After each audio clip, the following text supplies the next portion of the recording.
તો જામનગરમાં પણ વ્યાજખોરોનો ત્રાસ જોવા મળ્યો છે અને વ્યાજખોરોના ત્રાસથી આ ધૈર્યે આત્મહત્યા કરી છે। સમાચાર સામે આવી રહ્યા છે।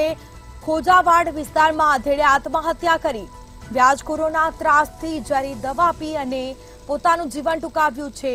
સારવાર દરમિયાન મોત થયું હતું આ ધૈર્યનું। સમગ્ર મામલે ફરિયાદ પણ કરવામાં આવી છે અને તપાસ પણ હાથ ધરવામાં આવી છે। તો ખોજાવાડ વિસ્તારમાં આધેડે આત્મહત્યા કરી છે। જામનગરમાં વ્યાજખોરોનો ત્રાસ જોવા મળ્યો છે અને તેના કારણે આધેડે આપઘાત કર્યો છે।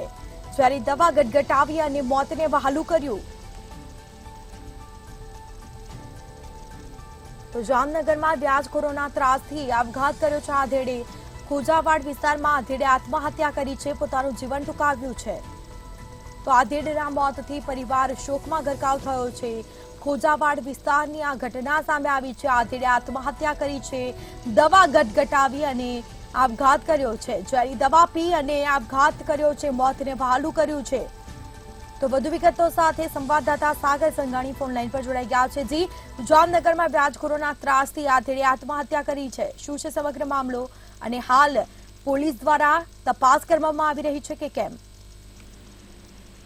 જી ચોક્કસ જો વાત કરવામાં આવે જામનગર શહેરની અંદર જે વ્યાજખોરનો ત્રાસ જે દિવસે ને દિવસે વધતો હોય છે, ત્યારે જે જામનગર શહેરની અંદર એક જે 60 વર્ષીય વૃદ્ધ છે, જેમને જે ચીચોડાના રસને જે ધંધો કરે છે, તેમના પુત્ર પણ ચીચોડો જે ચલાવે છે રસનો। જો વાત કરવામાં આવે તો ગઈકાલે જે છે તેમને જીજી હોસ્પિટલમાં લઈ આવ્યો છે। ઝેરી વ્યાજખોરોના ત્રાસથી જે ઝેરી દવા પીને જે આપઘાત કરવાનો કર્યો છે અને પરિવારજનોનો આક્ષેપ છે જે વ્યાજખોરના હિસાબે જ તેમના પિતા દ્વારા જે ઝેરી દવા પી લેવાનું જાણવા મળ્યું છે ને હાલ જે પોલીસો ફરિયાદ પણ કરવામાં આવી છે અને પોલીસ ફરિયાદમાં જે આગળની કાર્યવાહી ચાલી રહી છે।